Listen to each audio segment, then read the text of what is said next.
신실하신 나의 주님, 나의 삶 주님 안에 있네. 눈을 뜨는 아침부터 나 잠들기까지 호선하신 주를 노래하리. 사랑해요, 사랑해요. 신실하신 나의 주님, 나의 삶 주님 안에 있네. 눈을 뜨는 아침부터 나 잠들기까지 호선하신 주를 노래하리. 신실하신 나의 주님, 나의 삶을 인도하셨네. 나의 모든 오급 따라 호선하신 주를 노래하리. 사랑해요, 사랑해요. 나를 인도하신 주님, 고난 중에도 나와 함께 하셨네.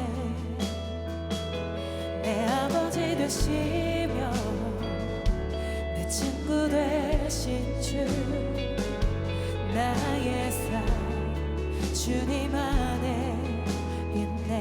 신실하신 나의 주님,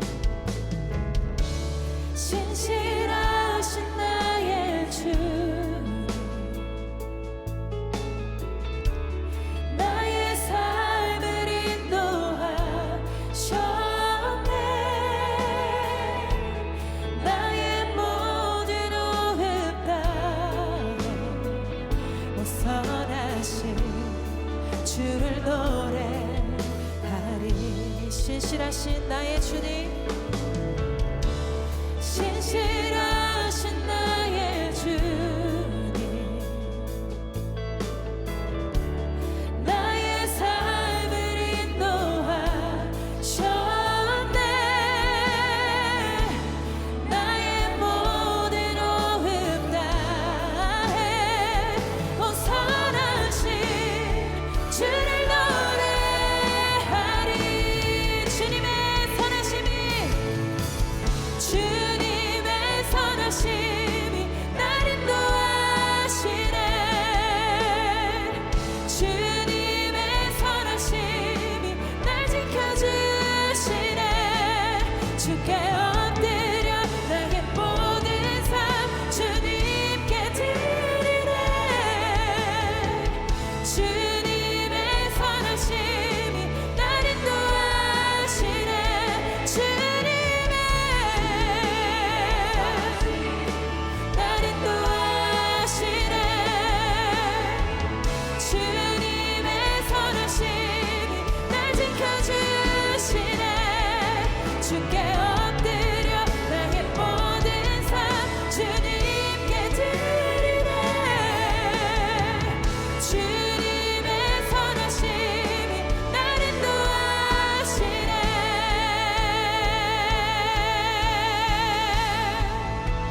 주시겠습니다.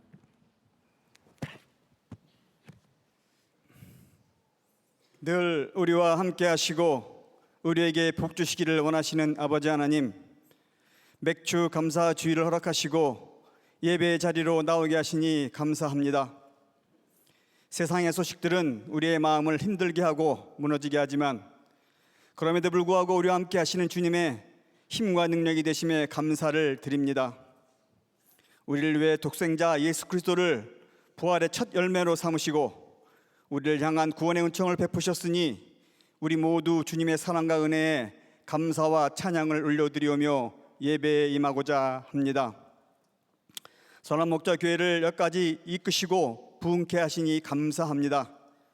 말씀과 기도로 살아나고 살려내는 교회가 되게 하옵소서. 월요일부터 시작되는 2025년 여름 말씀 기도회를 통하여 성도들의 깨어진 심령에 심겨진 소망, 예수 그리스도를 붙드는 시간이 되게 하시고 말씀의 빛으로 성도들의 삶에 드리워진 죄악을 회개하며 돌이키는 시간으로 역사하시옵소서. 아펜젤러 선교학교와 젊은이 교회 등 국내외 단기 선교 중에 있습니다. 단기 선교팀 일정 후에 하나님 함께해 주시고 열방을 향하여 하나님 마음을 품고 기도로 붙들게 인도하옵소서. 유치국 여름 성경학교를 시작으로 2025년 여름 성경학교의 모든 일정이 시작되었습니다. 이 일정 후에도 하나님 함께 하셔서 다음 세대가 더 하나님을 깊이 알아가며 미래의 대한민국을 복음으로 이끄는 거룩한 세대로 굳게 서게 하옵소서. 섬기시는 목회자들과 선생님들을 지치지 않게 하시고 축복하시옵소서. 오늘 말씀을 전하시는 김다희 담임 목사님, 영과 육을 강건하게 붙드시고 성령의 능력과 권능이 나타나게 하옵소서. 선포되는 말씀을 통하여 성도들이 힘을 얻고 하나님의 나라와 영광을 위하여 살아가게 하시옵소서. 더 브릿지 찬양대 찬양을 기뻐 받아주시고 예배를 위하여 애쓰고 섬기는 헌신의 손길들을 축복하시옵소서. 언제나 우리와 함께 계시며 부활이요 생명이신 예수 그리스도 이름으로 기도드리옵나이다. 아멘. 오늘 우리에게 주시는 하나님의 말씀은 로마서 8장 18절에서 25절 말씀입니다. 생각하건대 현재의 고난은 장차 우리에게 나타날 영광과 비교할 수 없도다. 피조물이 고대하는 바는 하나님의 아들들이 나타나는 것이니 피조물이 허무한 데 굴복하는 것은 자기 뜻이 아니요 오직 굴복하게 하시는 이로 말미암음이라. 그 바라는 것은 피조물도 썩어짐의 종노릇한 데서 해방되어 하나님의 자녀들의 영광의 자유에 이르는 것이니라. 피조물이 다 이제까지 함께 탄식하며 함께 고통을 겪고 있는 것을 우리가 아느니라. 그뿐 아니라 또한 우리 곧 성령의 처음 익은 열매를 받은 우리까지도 속으로 탄식하여 양자될 것 곧 우리 몸의 속량을 기다리느니라. 우리가 소망으로 구원을 얻었음에 보이는 소망이 소망이 아니니 보는 것을 누가 바라리요. 만일 우리가 보지 못하는 것을 바라면 참음으로 기다릴지니라. 아멘. 하나님의 말씀입니다. 다 함께 자리에 앉겠습니다.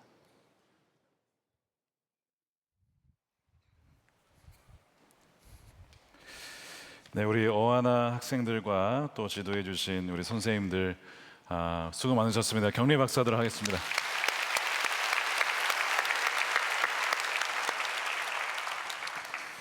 네, 오늘은 2025년 맥주 감사 주일 예배로 드립니다. 우리 좌우에 앞뒤에 계신 분들에게 우리 인사하겠습니다. 늘 항상 감사하십시다. 우리 인사하겠습니다. 항상 감사하며 사십시다. 범사에 감사하는 우리가 되기를 원합니다.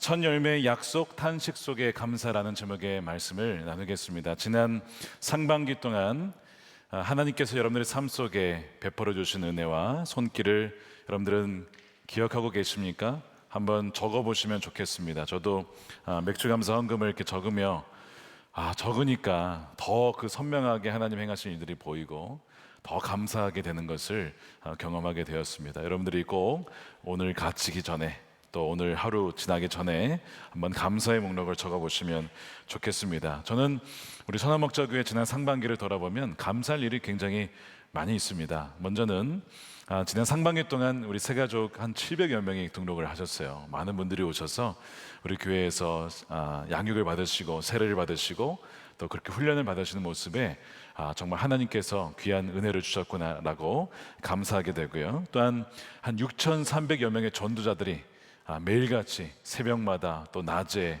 오후에 곳곳마다 전도를 나가셔서 한 230여 명 되는, 하나님의 러브레터 포함해서 한 230여 명 되는 분들이 예수님을 믿고 영접하게 되어지는 구원의 열매를 하나님께서 허락해 주셨습니다. 또한 지난 제42기 예수님의 사람 제자 훈련에 227명의 초료생들이 나왔는데 예수님의 사람으로 세워지는 은혜가 또한 있었습니다. 뭐 이로 셀 수 없는 많은 열매들이 있었어요. 근데 저희 교회만이 아니라 미국의 우리 필라델피아 선한목자교회를 섬기는 우리 박지훈 목사님께서 유어로 소식지를 보내시면서 감사한 내용들을 많이 보내주셨는데 거기에도 이제 새가족 첫 수료식이 있었다라고 하면서 귀한 그 열매 소식을 전해주셨고, 지난 봄에 가지와 호박 심으셨다고 합니다. 그래서 사진을 보내오셨습니다. 한번 이겁니다. 첫 열매를 거두셨습니다. 우리 박수해 주시면 좋겠습니다.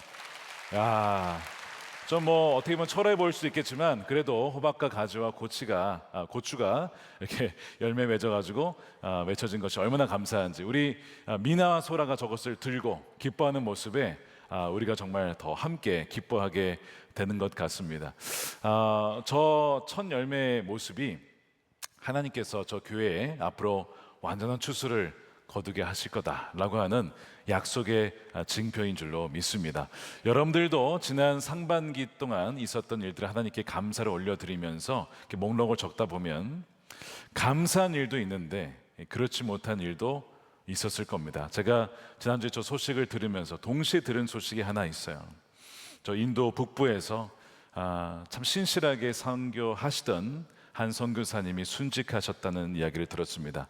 아내와 자녀 셋을 둔 40세 젊은 선교사님께서 정말 그 홍수가 났기 때문에 고아원 아이들과 정말 수재민들을 섬기기 위하여 많은 일들을 감당하시다가 좀 과로하신 것 같아요. 몸이 좋지 않았는데 병원에 가신 지 3일 만에 폐혈증에 걸리고 결국 주님의 부르심을 받으셨습니다.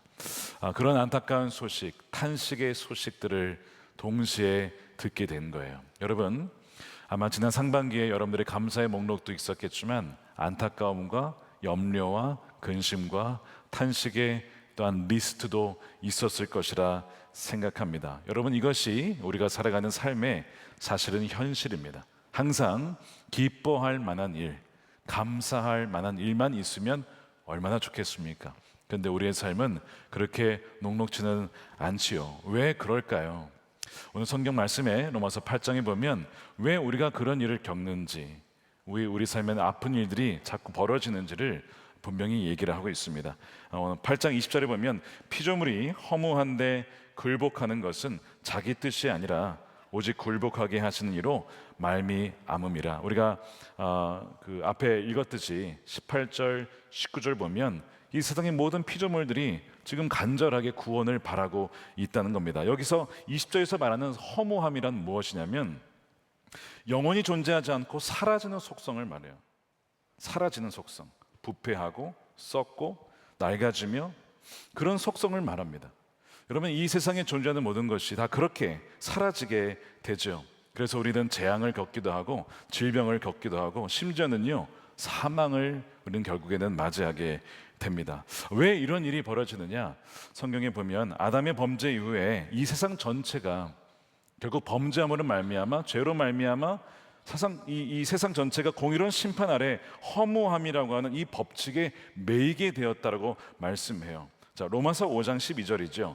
그러므로 한 사람 아담입니다.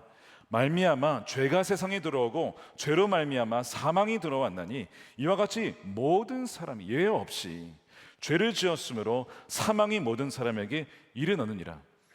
여러분, 사람은요 한 번 살면 그 뒤에 심판이 있습니다. 그리고 모든 사람은 죽기 마련이에요. 우리 삶은 이것이 영원하지 않다는 거예요. 한정된 유한한 삶이라고 하는 것이죠. 사망이 들어온 거예요. 그래서 낡아지고 부패하고 사라지게 됩니다. 과학의 엔트로피 법칙이라고 있습니다. 모든 우주 만물이 시간이 가면 갈수록 질서가 잡히는 게 아니라 무질서해지고 소멸해진다라고 하는 과학 법칙이죠. 그래서 여기에 강단 장식에 있는 꽃도 이 며칠만 지나면 다 시들고 버려야 됩니다. 이 나무들도 마찬가지입니다. 시간이 지나면 부패하는 거예요. 버려야 되는 거예요. 사람의 몸도 나이가 들면 관절이 시리고 몸이 아프고 근육이 뭉치고 나중에는 병이 생기고, 자, 이것이 엔트로피 법칙이죠. 어떻게 보면 하나님께서 말씀하신 대로 너가 나를 떠나게 되면 죽을 거야, 그 말씀이 그대로 이루어지게 된 것, 그것을 과학의 언어로 엔트로피 법칙이라고 설명을 한 것입니다. 그런데 이제 누가 이것을 하게 하셨냐? 20절에 보니까요, 이렇게 되어 있습니다. 오직 굴복하게 하시는 이로 말미암아 그렇게 됐다는 거예요. 피조물이 누가 그렇게 되고 싶겠습니까? 어느 누구도 죽고 싶은 사람이 없어요. 그런데 그렇게 하시는 이가 있다는 거예요. 이게 누굴까요? 많은 사람들이 이 구절을 읽고 이 사탄이 아니겠느냐 생각을 합니다. 근데 여러분, 사탄이 아니라 이 구절은요, 하나님을 말합니다. 하나님이 그렇게 하셨다는 거예요. 물론 여러분 오해하지 마십시오. 하나님과 악은 상관이 없어요. 이 세상의 밭에 뿌려진 알곡만이 아니라, 거두어진 것이 알곡만이 아니라 가라지와 잡초가 자랄 때 종들이 물었어요. 이거 누가 한 겁니까? 주인이와 당신이 한 겁니까? 주인이 대답하기를, 예수님께서 뭐라고 하십니까? 내가 한 게 아니라 원수가 그리했다. 자, 원수로 말미암아 세상이 깨어지고 부패했다는 것이죠. 그럼에도 불구하고 이런 이 세상이 지금 망가진 것을 가만 따지고 보면 그 시작이 아담이 하나님의 말씀을 어기고 먹지 말라고 하는 선악을 알게 하는 열매를 먹음으로 말미암아 하나님이 경고하신 말씀이 있었어요. 너가 이걸 먹게 되면 반드시 죽는다 라고 하는 그 말씀이 그대로 이루어진 것이 지금 우리의 삶이라고 하는 거예요. 그래서 그 아담의 후손인 우리가 영원히 사는 몸이 아니라 죽는 유한하고 허무한 데 굴복하는 그런 우리의 삶을 갖게 되었다고 하는 것. 그러니까 지금 이 모든 고통은 하나님을 떠난 결과라고 하는 것을 성경은 말하고 있는 거예요. 그것을 굴복하게 하시는 이로 인하여 된 것이다 라고 말씀합니다. 자, 그런데 질문은 무엇이냐면, 예수님을 안 믿을 때 그러는 거야. 다 이해가 가요. 예수님을 안 믿으면 어떻게 됩니까? 여러분, 지옥에 가는 거예요. 죽는 겁니다. 한 번 죽을 뿐만 아니라 두 번째 사망이 있다라고 했죠.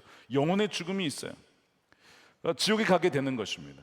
자, 그런데 예수를 믿으면, 자, 모든 이런 고난과 이런 부패와 이런 고난에서 건짐을 받아야 되지 않겠습니까?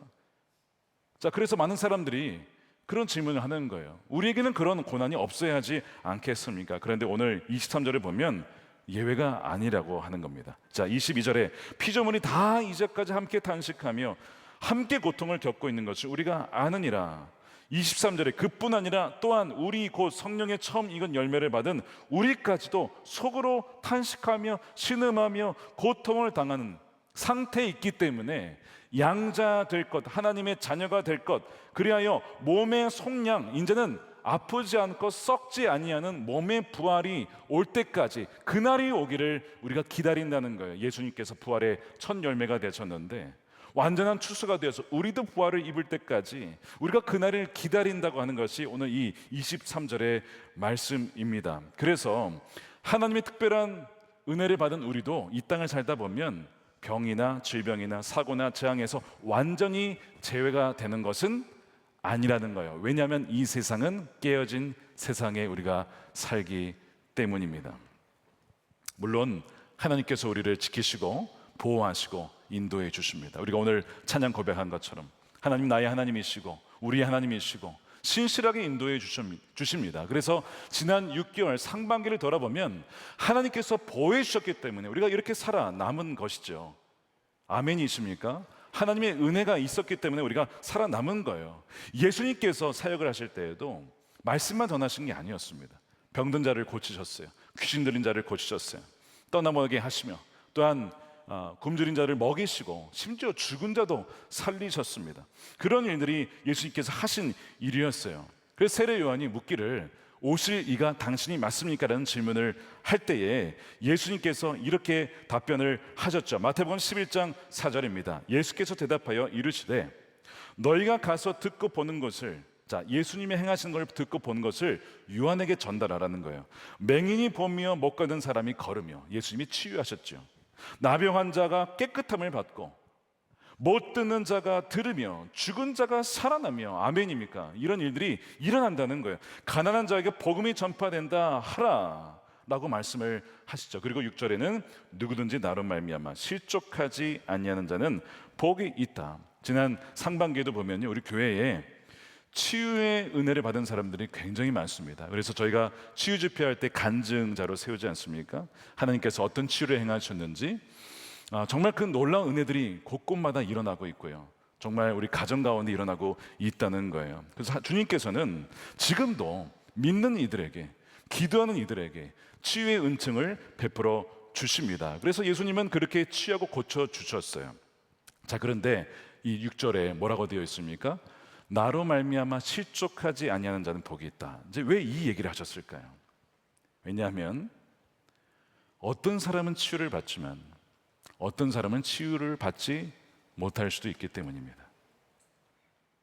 여러분, 실족하지 않으실 수 있겠습니까? 자, 예수님이 병든 자를 고치셨는데 다 고치신 건 아니었어요. 예수님이 죽은 자를 살리셨는데 다 살리신 건 아니었습니다. 나인성의 과부의 아들과 야이로의 딸과 나사로를 살리셨지만 죽은 다른 사람들을 다 살린 건 아니었습니다. 왜 그러셨을까요? 주님이 말씀하시고 행하신 것은 하나님 나라가 가까이 오고 있음을 맛보여 주신 거예요. 마치 시시코너처럼, 시시코너, 맛만 보고 온전한 그 음식은 나중에 온다는 거예요. 그렇게 하신 것이지 온전한 나라를 이미 이 땅에 온 게 아니라 이미 왔지만 아직 완전히 오지 않았기 때문에 우리의 삶에는 여전히 아픔과 갈등이 있을 수 있다는 거죠. 그래서 설령 너희의 문제가, 너희의 아픔이 해결되지 않는다 하더라도 그것으로 인해서 실족하지 말아라. 왜냐하면 나는 너희를 그래도 돌보고 있다. 너희의 생각과 나의 생각이 다르다. 너희의 계획과 나의 생각이 다르니까 나를 신뢰하렴. 그러면 너에게 복이 있을 거야. 실족하지 않은 자에게 복이 있을 줄로 믿습니다. 근데 많은 이들이 바로 이 지점에서 실족을 하는 거예요. 하나님, 왜 저의 병은 고쳐주지 않습니까? 하나님, 저의 자녀의 장애는 왜 고쳐주지 않습니까? 하나님, 저 사람의 기도는 들어주셨는데 왜 저의 기도는 들어주지 않으시죠? 저를 사랑하지 않으시나요? 제가 기도가 부족해서인가요? 저의 믿음이 약해서인가요? 나는 그런 질문을 하면서 실족하는 이들이 많이 있는 거예요. 근데 여러분, 응답되지 않은 기도도 응답일 수 있다는 그 믿음, 여러분, 그것이 굉장히 귀한 믿음입니다. 그 고난과 역경을 지나가면서만 얻을 수 있는 열매가 있기 때문에 우리의 생각엔 전혀 생각할 수 없는 방법을 통하여 우리를 예수님을 닮아가게 하고 예수님의 형상을 닮아가게 하는 하나님의 계획이 있을 수 있음을 우리는 거기까지 신뢰할 수 있는 믿음이 있어야 된다는 것입니다. 이 믿음이 부어지게 되기를 축복합니다. 자, 그래서 오늘 말씀에 보면 23절에 희망의 빛을 던져줘요. 자, 아까 말씀에 우리도 역시 성령의 처음 익은 열매를 받은 우리도 속으로 탄식하며 고통을 당한다라고 말씀을 하고 있는데, 안 믿는 사람과 우리나 고통을 당하며 탄식한 점에서는 큰 차이가 없을 수 있어요. 근데 차이가 하나 있습니다. 안 믿는 사람은 그렇게 고통을 당하다가 죽습니다. 그리고 둘째 사망을 맞이해요. 정말 비극이죠. 그런데 우리는 이 땅에서 치유를 받을 수도 있고 받을지 않을 수도 있습니다. 그런데 분명한 것은 무엇이냐면 우리 안에 누가 계시냐면 성령이 와 계시다고 하는 거예요. 이것이 큰 차이입니다. 성령을 뭐라고 표현했냐면 첫 익은 열매, 첫 열매라고 표현을 했어요. 여러분, 첫 열매가 있다는 것은 그 다음에 어떤 열매가 있다는 거예요? 완전한 추수가 있다는 겁니다. 성령이 바로 우리에게 주신 하나님의 첫 열매라고 하는 거예요. 그래서 첫 열매를 가진 자는 어떤 마음이 있냐면, 예전에 이스라엘 백성들이 이제 가나안 땅에 가서 농사를 짓고 첫 열매를 가지고 하나님께 나와 감사를 드립니다. 하나님이 명하셨거든요. 그래서 이 첫 열매를 드릴 때 마음이 뭐냐면, 지금은 이 첫 열매 보잘것없어 보이는 열매이지만 나중에는 완전하고 풍성한 추수를 주실 것을 믿는 믿음으로 드리는 겁니다. 자, 그러면 하나님께서는 그렇게 드리는 그 믿음의 중심을 보시고 너가 정말 지금 너의 눈에 보기에는 열매가 안 보이는 것 같고 아주 작은 열매인 것 같은데 정말 그것을 통하여 풍성한 열매, 온전한 열매가 있을 것을 너가 정말 믿느냐? 너에게 그런 믿음이 있구나. 그러면 너의 그 믿음대로 내가 행할 거야. 자, 그래서 첫 열매를 드리라고 하나님께서 말씀하신 것이죠. 왜요? 거기에는 첫 열매에 대한 약속이 딸려 있기 때문입니다. 첫 열매에 대한 완전한 열매가 있다는 것이 약속되어 있기 때문에 바로 이 첫 열매를 받은 성령은 보통 사람들과 안 믿는 사람들과 다르다는 것이죠. 성령께서 우리 안에 계시다는 것을 바울이 첫 열매 개념을 가지고 설명을 하는 거예요. 우리 안에 계신 성령님은 장차 우리에게 주어질 완전한 구원이 있다는 것을 보증해 주는 겁니다. 완전한 구원은 뭘 말하는 걸까요? 더 이상 아픔도 없고 질병도 없고 슬픔도 없고 눈물도 없는 그 나라와 또한 썩지 아니하고 죽지 아니하는 예수님이 그 부활의 몸, 그 몸을 우리도 입을 것임을 보증해주고 확증해주는 것이 무엇이냐면 바로 성령이라고 하는 것입니다. 여러분들 안에 성령이 계십니까? 여러분, 성령은 바로 보증, guarantee라고 하는 거예요. 여러분 이제 보증금 개념을 아실 거예요. 어떤 집을 살 때 아파트가 당첨이 됐습니다. 청약이 됐습니다. 그럼 보증금을 넣어요. 그러면 내게 되는 거예요. 자, 이미 이제 내 집이 된 거예요. 그런데 아직 그 집에 들어가려면 3년이 걸려요. 예를 들면, 자, 그러면 어떤 상황입니까? 내가 지금 나의 삶은 낡고 허름한 월세에서 살고 있어요. 그런데 당첨에 대해서 보증금을 냈습니다. 그래서 새로운 완전한 집이 있어요. 그 소망이 있는 거예요. 그러나 나의 삶은 여전히 그렇지 않죠. 우리의 삶이 그렇다는 거예요.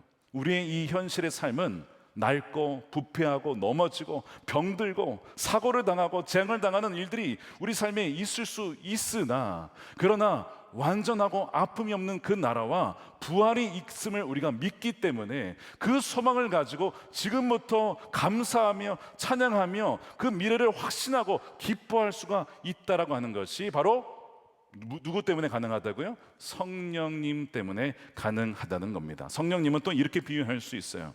정동진에 가보시면 이제 해가 뜰 때 바다에서 해가 탁 들어오면 빛이 쫙 비춥니다. 여전히 어둠이 훨씬 더 많지만 그러나 그 한 줄기 빛으로 인하여서 우리가 아는 것은 뭐냐면 곧 낮이 된다.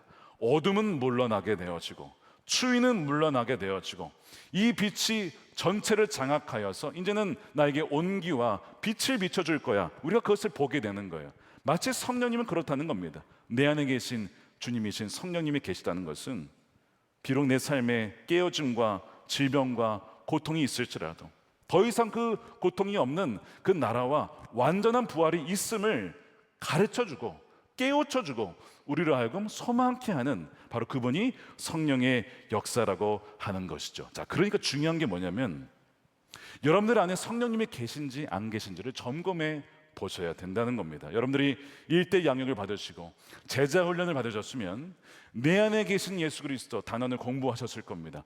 7가지를 체크를 하게 되어 있어요. 하나하나 점검해 보면 그 모든 것이 다 성령이 내 안에 계신 증거죠. 그렇죠? 자, 그래서 여러분 그것을 통해서 점검해 보셔야 되고, 또 한 가지는 오늘 말씀에 나와 있는 것처럼 갈라디아서 5장 22절 성령의 9가지 열매가 내게 맺히고 있느냐, 그걸 통해서 우리는 성령이 내 안에 계신 것을 알 수가 있다는 거예요. 예수님께서 그 나무의 열매를 보고 그 나무가 뭔지를 알 수 있다.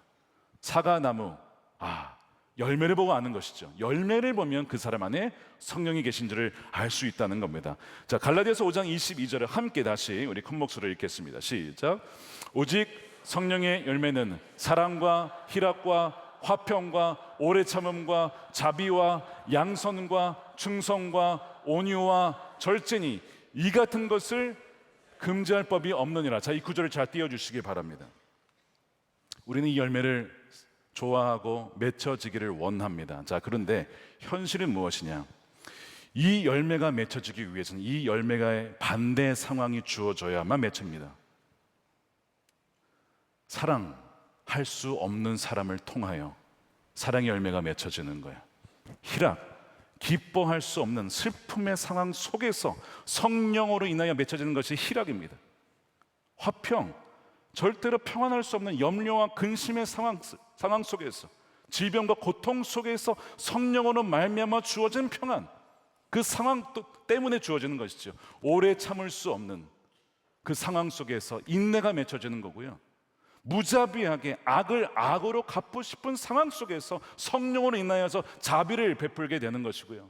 양손도 선한 일을 행하는 것 마찬가지입니다. 악한 일을 하고 싶은 일 속에서 양손을 맺혀지고 충성, 언제든지 저버리고 싶고 배반하고 싶고 주님을 버리고 싶고 떠나가고 싶은 그 상황 속에서 끝까지 신실하도록 이끌어주신 분이 바로 파라클레토스라고 하는 성령의 역사고, 그 열매가 바로 충성인 거예요. 온유도 마찬가지죠. 분노하고 싶고 다 뒤집고 싶은 상황 속에서 하나님이 나와 함께 하심으로 온유하게 하고 또한 절제하게 하여서 맺게 하는 것이 이 9가지 열매입니다.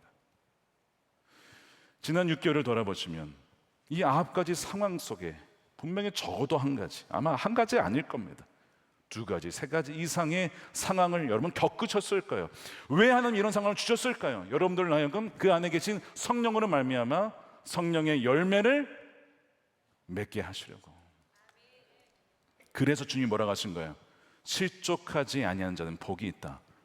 주님, 저에게 왜 이렇게 분노할 상황, 염려할 상황, 참을 수 없는 상황을 주십니까? 왜 주시는 것일까요? 성령의 열매를 맺게 함으로 너가 너희 안에, 내가 너희 안에 있고 성령이 너희 안에 있고 너가 확실히 보증을 받은 사람임을 확신할 수 있도록 하기 위하여 그 상황을 주셨다는 것입니다. 그러니까 우리가 그것을 알게 되면 어떻게 할 수 있어요? 주님 감사합니다. 주님, 제가 무엇인데 그런 열매를 맺게 하시려고 그 상황을 통해 성령의 열매를 이렇게 마음껏 맺게 하십니까? 우리는 그렇게 하나님께 찬양을 드릴 수가 있고, 그렇게 찬양할 때 하나님은요 너무나 기뻐하시죠. 너에게 이런 믿음이 있구나, 내가 이스라엘에 이만한 믿음을 본 자가 없다라고 주님께서는 반드시 놀라시면서 여러분들의 믿음을 인하여서 그 고백을 통하여서 아마 깜짝 놀라며 기뻐하실 것입니다. 자, 그래서 오늘 말씀에 이 9가지 열매 중에 특별히 집중하고 있는 열매가 무엇이냐면 바로 인내입니다. 로마서 8장 24절에 우리가 소망으로 구원을 얻었음에 보이는 소망이 아니니. 자, 이것도 소망도 보이면 뭐 보는데 뭐 소망이 있어요? 보면 보는 것이죠. 소망이라고 하는 것은 보이지 않는 것을 보는 거잖아요. 기다리는 것이잖아요. 그것은 믿음이 있어야만 소망할 수 있는 거거든요. 보는 것을 누가 바라리요? 만일 우리가 보지 못하는 그 하나님 나라와 부활을 우리가 바라고 믿는다면 인내함으로, 여기 참음이 patience, 바로 인내, 성령의 9가지 열매 중에 하나죠. 그것으로 기다릴 것이다. 소망과 인내는 따로따로가 아닙니다. 소망이 있는 자는 인내하게 되어 있어요. 소망이 있는 사람은 믿음이 있다는 얘기입니다. 어떤 믿음이요? 천국이 있다는 것, 지옥이 있다는 것, 새 땅이 있다는 것, 부활이 있다는 것을 믿기에 소망으로 기다리며 동시에 인내가 맺혀지게 되는 거예요. 이 인내라고 하는 것이 이 깨어진 세상 속에 살아가는 동안 우리에게 반드시 필요한 열매입니다. 자녀를 키우면서 반항하며 심지어 죽고 싶다라고 하는 그 아이들, 주님 어떻게 하시렵니까? 이 깨어진 세상 속에 그 아이를 위해서 기도하며 그를 위해서 하지만 하나님은 언제 이 아이를 고쳐주시겠습니까? 라고 하는 그 인내의 열매 없이는 우리는 도무지 견딜 수 없는 세상 속에 살아가고 있잖아요.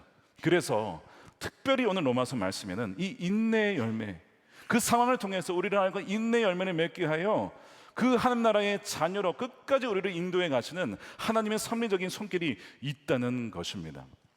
히브리서 11장에 보면 믿음의 용사들이 쭉 나와요. 우리가 좋아하는 뭐 아브라함, 뭐 이삭, 야곱, 뭐 모세, 이런 이야기가 쭉 나오는데 이름 없는 용사들의 이야기도 나옵니다. 그래서 믿음이 있는 사람들은 막 사자들을 멸하기도 하고 뭐 이방의 진을 쳐들어가서 이기기도 하고 승리하고 뭐 이런 이야기를 쭉 나옵니다. 그게 믿음의 용사들의 어떤 삶의 모습이죠. 그런데 그 다음에 바로 이어서 믿음의 다른 측면을 얘기해줘요. 무엇이냐면 참고 견디는 걸 얘기합니다. 이거는요 세상에 감당할 수 없는 자들이다 라고 얘기를 해요. 히브리서 11장 36절이죠. 또 어떤 이들은 조롱과 채찍질과 결박과 옥에 갇히는 시련도 받았다. 돌로 치는 것과 톱으로 켜는 것과 시험과 칼로 죽임을 당하고 양과 염소의 가죽을 입고 유리하여 궁핍과 환난과 학대를 받았으니 그 상황 중에도 어떤 열매를 맺는 거예요? 인내하며 충성하는 거예요. 주님을 배반하지 않는 거예요. 주님을 부인하지 않는 거예요. 성령의 열매죠. 이런 사람은 세상이 감당하지 못하고 세상이 이해할 수 없는, 그런데 분명하게 하나님의 나라의 사람, 예수님의 사람, 성령의 사람이라고 하는 것입니다. 저와 여러분들에게 이러한 믿음이 있게 되기를 축복합니다. 이러한 열매가 주렁주렁 맺혀지기를 축복합니다. 최근 13년간 긴 암투병 끝에 주님의 부르심을 받은 자매님이 계십니다. 규정에서 출간한 책이죠. 나는 주님의 것입니다의 저자 고 천정은 자매의 이야기인데요. 얼마 전에 부름을 받았습니다. 고통스러운 항암 치료의 과정 속에서 자신의 정체성을 단 한 문장으로 표현했습니다. 나는 주님의 것입니다. 내 삶은 주님의 것입니다. 여러분, 우리의 삶은 우리 게 아닙니다. 우리 게 아니에요. 선물로 주어진 것입니다. 주님이 우리에게 주신 것이고 우리는 주님께 속한 자예요. 내가 원하는 인생, 이러저러 해야 한다라는, 그렇게 내가 할 수 있는 인생이 아니죠. 인생은 나의 뜻대로 되지 않습니다. 하나님께 속한 인생이기에 하나님, 나를 주의 뜻대로 사용해 주십시오. 그는 늘 그렇게 고백을 한 거예요. 그래서 그 13년의 참 투병 생활 속에 대부분의 사람들은 원망과 불평을 했을 텐데 그녀의 늘 입술에서 나오는 것은 주님 감사합니다 였습니다. 감사합니다. 그럼 어떻게 그 상황 속에서 감사가 나올 수 있습니까? 말이 안 되는 것이죠. 딱 한 가지 설명할 수 있는 근거가 바로 오늘 말씀에 있어요. 그녀 안에 계신 첫 열매인 성령께서 썩지 아니하고 죽지 아니할 부활의 몸이 있다는 것과 하나님 나라가 있다라고 하는 것을 성령이 소망케 하였으므로, 그것이 있기 때문에 비록 내 몸은 지금 점점 죽어가고 또한 썩어가고 부패해 가지만, 그러나 나는 그 성령으로 인하여서 온전한 그날을 맞이할 그날을 사모하기에 주님 감사합니다. 나를 구원해 주시고 완전히 구원해 주실 것을 믿기에 감사합니다. 그녀가 그렇게 고백을 할 수 있었던 거예요. 그래서 암병동에서 수많은 사람들을 전도했어요. 울면서 회개하며 거듭난 사람들이 한두 명이 아닙니다. 그 아픈 그녀를 통해서 수백 명의 영혼들이 주께로 돌아왔다는 사실입니다. 사랑하는 여러분, 우리가 이 고통과 탄식에 또한 감사할 수 있는 여러 가지 상황 속에 있지만, 우리의 감사는요, 상황에 근거한 감사가 아닙니다. 그거는 안 믿는 사람도 할 수 있는 거예요. 안 믿는 사람도 저것 때문에 감사하다, 감사 일기 얼마든지 할 수 있어요. 근데 그리스도인의 감사는요, 상황의 감사가 아니라 하나님의 약속에 근거하고 하나님이 나와 함께 하시기에 항상 감사할 수가 있는 것입니다.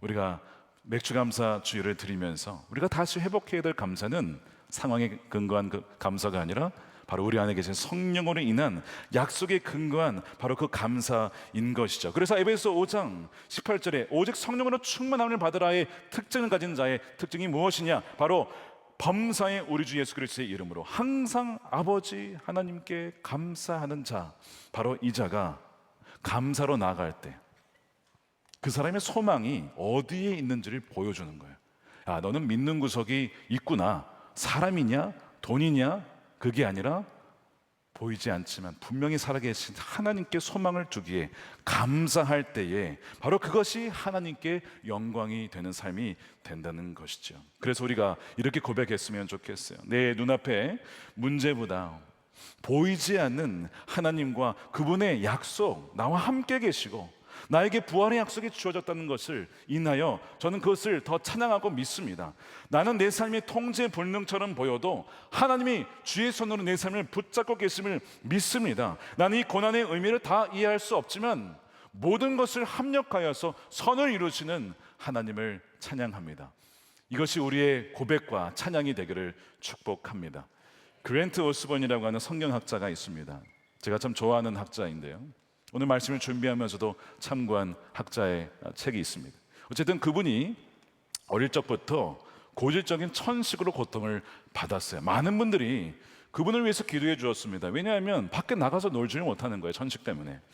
기도를 해 주었지만 낫지를 못했습니다. 오히려 치료 과정 중에 부작용이 있었어요. 근육이 약해지는 스테로이드성 근육 질환을 덤으로 얻게 됐습니다. 천식 플러스 이 근육 질환까지 얻게 되었어요.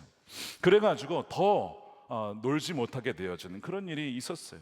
어떻게 보면 너무나 안타깝죠. 자, 그런데 하나님께서는 오히려 그 상황을 통하여 어떻게 그를 만드셨냐면, 그가 집에서 늘 책을 읽어야 했습니다. 나가서 놀질 못하니까 늘 책을 읽고 말씀을 읽고 또한 성경 또한 신학 여러 가지 책들 두루 섭렵하다 보니까 하나님께서 그를 뭘로 만드셨냐면 성경학자로, 신학자로 만드셔서 많은 목회자들의 영향을 미치는 성서학자로, 성경학자로, 또한 신학자로 그렇게 세워주신 거예요. 그래서 그가 이렇게 훗날 감사하며 고백을 합니다. 하나님은 나의 그 연약함을 통해 나를 위해 예비하신 최선의 삶을 살게 하셨습니다. 내가 생각한, 내가 꾸민, 내가 계획한 최선의 삶이 아니에요. 하나님이 예비하신 최선의 삶. 내가 생각한 대로 했으면요, 그가 지금의 저명한 신학자가 되지 못했을 겁니다. 근데 하나님이 예비하신 최선의 삶을 살게 하셔서 하나님 너무 감사합니다. 하나님 찬양합니다. 그가 그렇게 고백을 하는 거예요. 저는 그의 고백을 보면서 이것이 바로 우리가 탄식 속에 감사할 수 있는 이유와 바로 표본이 된다는 것을 보게 되었습니다. 오늘 우리가 읽진 않았지만 바로 뒷구절입니다. 마지막 구절의 뒷구절인 8장 26절에 보면 참 놀라운 약속이 있어요. 뭐냐면 우리가 이제 하나님께 기도를 드리잖아요, 그렇죠? 근데 여러분 그거 아십니까? 성령님께서 여러분을 위해서 기도하신다는 거 아십니까? 모르는 분들이 굉장히 많습니다. 성령님께서 여러분을 위하여 말할 수 없는 탄식으로 기도한다는 거예요. 자, 그것이 26절이에요. 이와 같이 성령도 우리의 연약함을 도우신다는 거예요. 우리의 연약함을 알아요. 연약함을 도우시나니 우리는 마땅히 기도할 바를, 우리는 이렇게 대한다고 기도를 하죠. 성령은 뭐라고 하시냐면 그게 아니야.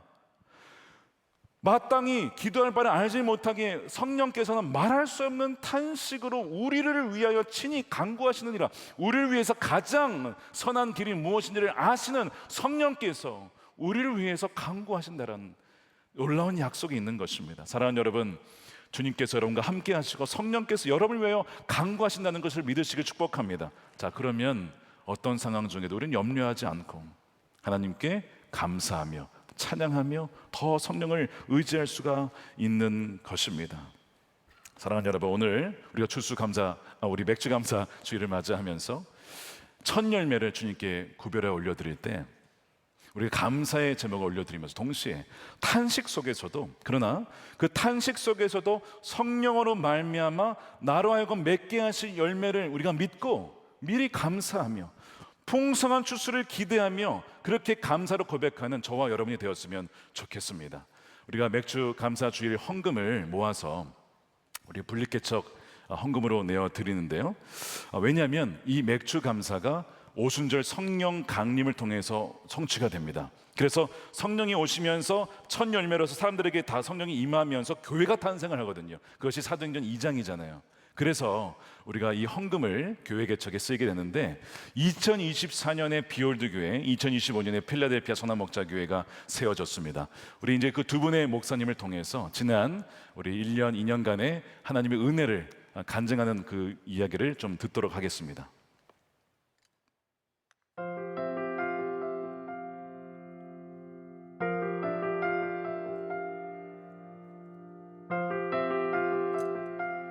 안녕하세요. 사랑하는 선한목자교회 성도님들, 필라델피아 선한목자교회를 섬기고 있는 박지훈 목사입니다.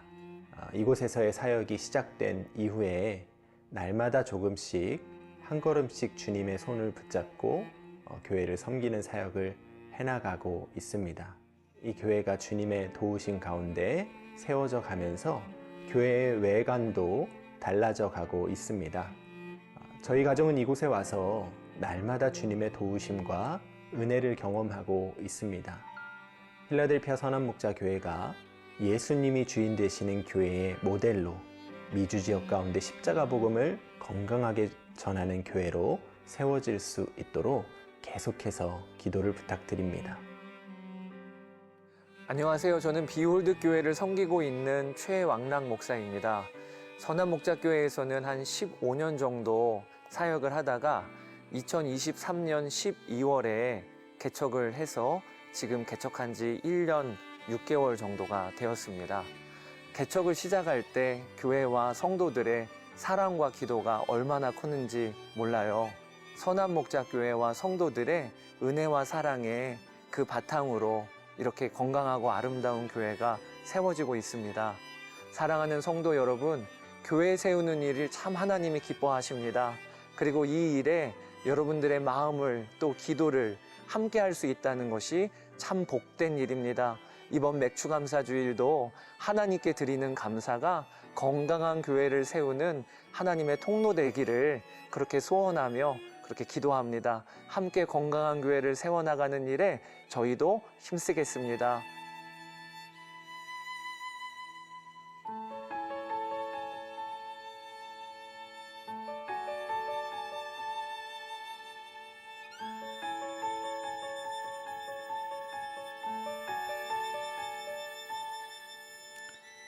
네, 모든 영광을 주님께 올려드립니다. 우리 박수로 하나님께 감사의 박수 올려드립니다.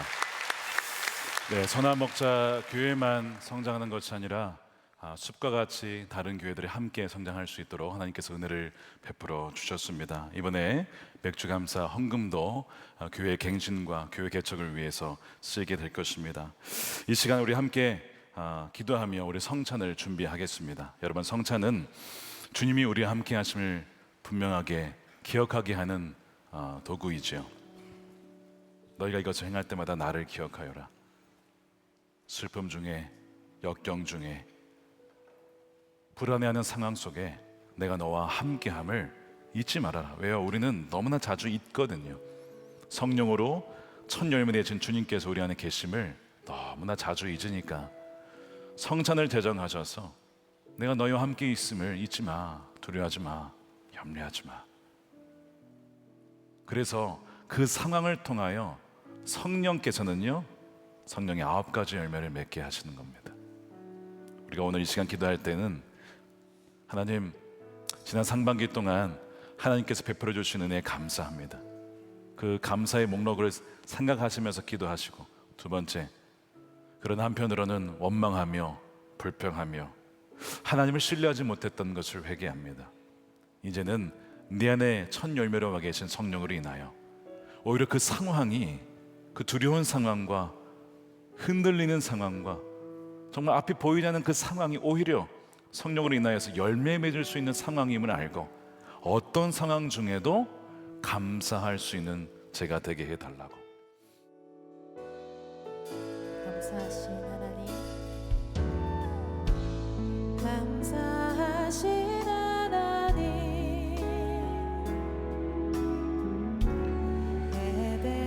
새 하나님, 살아계신 하나님, 살아계신 하나님, 에베네세라, 여기까지 인도하셨네. 여기까지 인도하셨네. 감사하신 하나님, 장래에도 인도하시니, 장래에도 인도하시. 아멘. 살아계신 하나님, 살아계신 하나님, 두 손 들고 찬양합니다. 감사하신 하나님, 에베네세 하나님, 에베네세 하나님, 살아계신 하나님, 살아계신 하나님, 에베네세 하나님, 감사하신 하나님, 감사하신 하나님, 에베네세, 에베네세 하나님,